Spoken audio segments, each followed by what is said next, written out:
The Achaean ships were in peril, smoke and fire blotting out the sun as the Trojans, led by Hector, drove the Greeks to the sea. The Greek camp's walls were breached and burning. Their greatest heroes, Diomedes, Odysseus, Agamemnon, lay wounded, unable to lead. The soldiers, leaderless and desperate, fought bravely but were scattered and afraid. The Trojans surged forward, emboldened by Achilles' absence. Achilles, consumed by anger at Agamemnon, refused to fight, watching from his tent as disaster unfolded. Patroclus, his closest friend, saw the Greeks' despair and the burning ships. He could not bear to watch his comrades fall, while Achilles remained idle. The sight filled Patroclus with sorrow and urgency. He knew he had to act, even if it meant risking Achilles' wrath. The fate of the Greek army now rested on Patroclus' resolve. Patroclus, heart-heavy, sought out wise old Nestor amid the chaos. He described the Greeks' dire situation, their wounded leaders, the burning ships, and the spreading despair. Patroclus pleaded, "Is there no hope? Achilles will not fight." Nestor listened, recalling the promise Patroclus' father made, to guide Achilles when pride clouded his judgment. The old king offered a bold plan.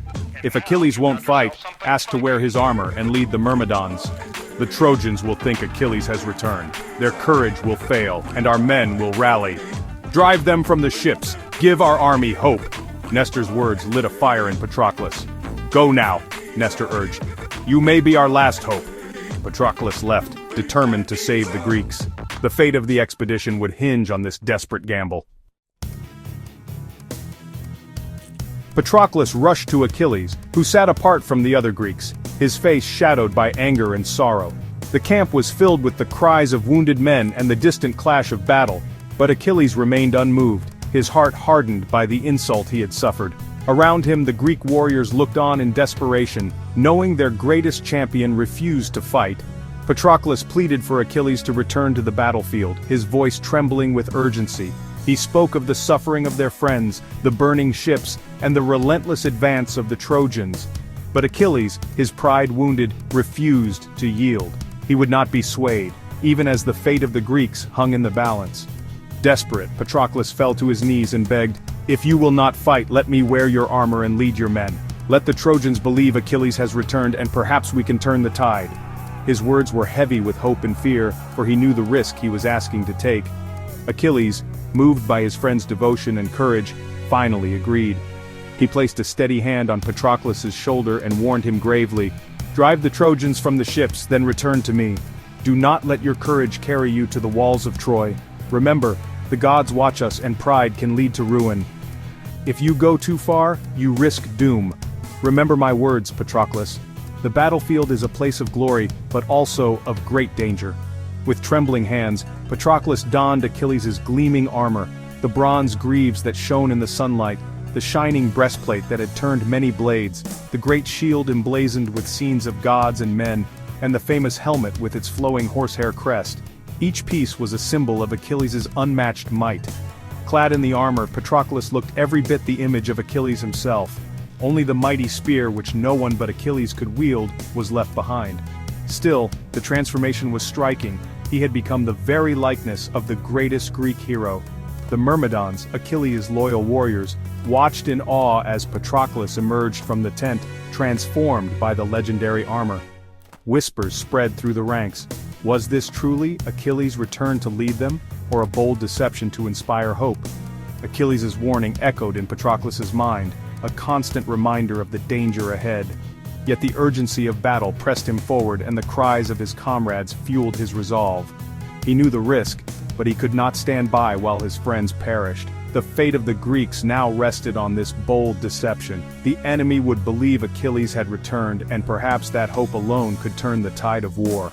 Patroclus, heart-pounding, prepared to lead the Myrmidons into the fray. He called out to the warriors, rallying them with words of courage and determination. The moment of reckoning had come. The air was thick with tension as the warriors readied themselves for the charge, each man knowing the battle ahead could decide the fate of all Greece.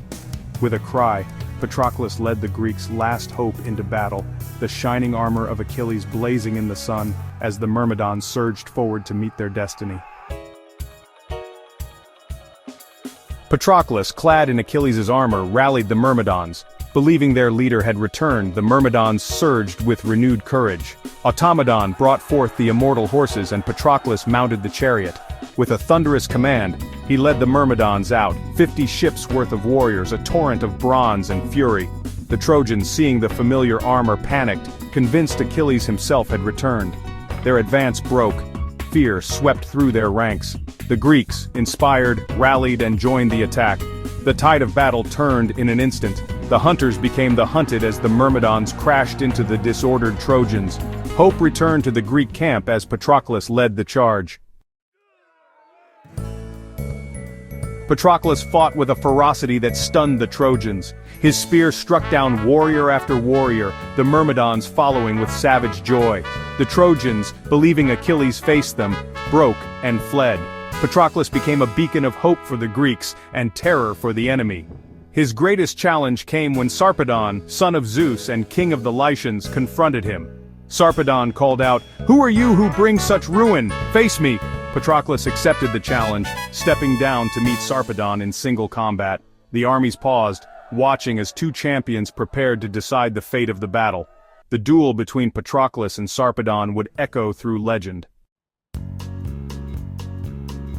On Olympus, Zeus watched as his son Sarpedon faced Patroclus. Torn between love and fate, Zeus considered saving Sarpedon, but Hera warned him not to defy destiny.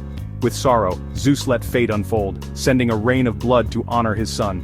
On the battlefield, Sarpedon hurled his spear, missing Patroclus but killing a horse. Patroclus's return throw struck true, piercing Sarpedon's heart. The Lycian king fell, noble even in death. The gods watched in silence as Zeus's son died on Trojan soil. Patroclus's victory was bittersweet, for the gods' will had been done. The Greeks and Trojans clashed over Sarpedon's body, the battle raging anew. The death of Sarpedon marked a turning point in the war. Fate's shadow loomed over Patroclus. As Sarpedon lay dying, he called to Glaucus, "Defend my body, do not let the Greeks dishonor me." Glaucus, wounded and desperate, prayed to Apollo for strength. The god answered, healing Glaucus's wound and restoring his resolve. Glaucus rallied the Lycians and the Trojans, urging them to reclaim Sarpedon's body. "Hector, Sarpedon, your greatest ally, is dead. We must not let the Greeks take him." The Trojans, shamed and inspired, prepared for a furious counterattack. The struggle for Sarpedon's body would become a test of honor and loyalty. Glaucus led the charge, determined to fulfill his king's last wish. The battle for Sarpedon's body would decide more than just a hero's fate. It would ignite the fiercest fighting yet. Hector, stung by Glaucus's words and burning with grief for his fallen ally, rallied the Trojans for a desperate assault. His voice thundered across the ranks, urging his warriors to reclaim Sarpedon's body and restore Trojan honor. The air was thick with tension as the Trojans surged forward, their determination fueled by both loyalty and pride. The Greeks, led by Patroclus and the two mighty Ajaxes, quickly formed a formidable shield wall around Sarpedon's body. Shoulder to shoulder they braced themselves, their shields overlapping, creating an unbreakable barrier. Every Greek knew the importance of this moment, not just for Sarpedon but for the morale of their entire army. The clash that followed was brutal and unrelenting. Spears flew through the air, swords rang out as bronze met bronze, and men grappled hand to hand in a swirling cloud of dust and blood. The cries of the wounded and the shouts of commanders filled the air, echoing across the chaotic battlefield. As the struggle intensified, Zeus himself shrouded the field in a thick, swirling mist, honoring his fallen son with a battle worthy of legend. The fog blurred friend from foe, adding confusion and terror to the already desperate fight, as if the gods themselves were weeping for Sarpedon. In the chaos, Hector broke through the Greek line, dragging Sarpedon's body toward the Trojan side, but great Ajax, towering above his comrades, hurled himself into the fray, pushing Hector back with sheer strength and determination. The two champions clashed, each unwilling to yield an inch. Amidst the turmoil, the Greeks managed to strip Sarpedon's gleaming armor, a victory for them, but a deep shame for the Trojans. The armor, once a symbol of Sarpedon's valor, now became a prize of war, its loss a bitter wound for his comrades. Still, Hector and his men refused to give up. Again and again they charged the Greek lines, determined to recover Sarpedon's body for a proper burial, knowing that to leave him dishonored would be a lasting disgrace. The struggle raged on, neither side willing to yield, the ground beneath them soaked with sweat and blood. Each warrior fought not just for victory, but for the memory of their fallen friend or leader. The fate of Sarpedon's body became a powerful symbol of the war's savagery and the deep bonds of loyalty that bound these men together. Around his lifeless form, the very meaning of honor and sacrifice was contested. High above, the gods watched in silence as mortals fought for honor, memory, and the right to lay their dead to rest, a struggle that would echo through the ages. Drunk on victory, Patroclus forgot Achilles' warning, a warning that echoed with the weight of fate. In the heat of battle, with the cheers of his comrades ringing in his ears, he felt invincible, as if the gods themselves favored him. He drove the Trojans from the ships, killed the mighty Sarpedon, and seized his gleaming armor. Each triumph fueled his confidence, and the Greeks rallied behind him, believing the tide of war had finally turned.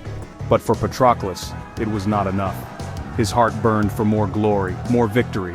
Consumed by battle madness, Patroclus pursued the Trojans all the way to Troy's very walls, his mind clouded by the thrill of combat. The city loomed before him, its gates a promise of ultimate conquest. 3 times he tried to scale those ancient walls, desperate to break through, but Apollo, the god of prophecy and light, blocked his way. The divine figure appeared, radiant and terrible, commanding, "Fall back! It is not your fate to take Troy." The words struck Patroclus with a chill, but his ambition would not let him yield. Sensing the moment, Apollo inspired Hector, Troy's greatest defender, to turn and face his challenger. The battlefield seemed to hold its breath as the two heroes prepared to clash. As Patroclus and Hector's chariots thundered toward each other, Apollo struck Patroclus from behind, dazing him and sapping his strength. The world spun, and the hero's vision blurred as the god's will intervened. Patroclus's helmet tumbled from his head, his shield slipped from his grasp, and his spear shattered on the blood-soaked earth. In that moment, the armor that had protected him became nothing more than scattered relics of his fading glory. Vulnerable and exposed, Patroclus was struck from behind by Euphorbus, a young Trojan eager for fame. Staggering, he barely had time to react before Hector, seizing his chance, drove his spear through Patroclus's heart, ending the hero's life in a single, brutal moment. The great hero fell, his body crashing to the ground as the Trojans roared in triumph. Their victory cries echoed across the plain, a chilling reminder of the cost of hubris and fate's cruel hand. Patroclus's death would change the course of the war forever. His sacrifice sent shockwaves through the Greek camp, filling their hearts with grief and rage. Achilles' wrath, long held in check, would soon be unleashed upon the Trojans. The world would tremble at his fury, and the gods themselves would watch in awe and fear. The fate of Troy and the Greeks now hung in the balance as both armies braced for the storm that was coming. The gods and mortals alike braced for what would come next, knowing that the world of men was about to be forever changed.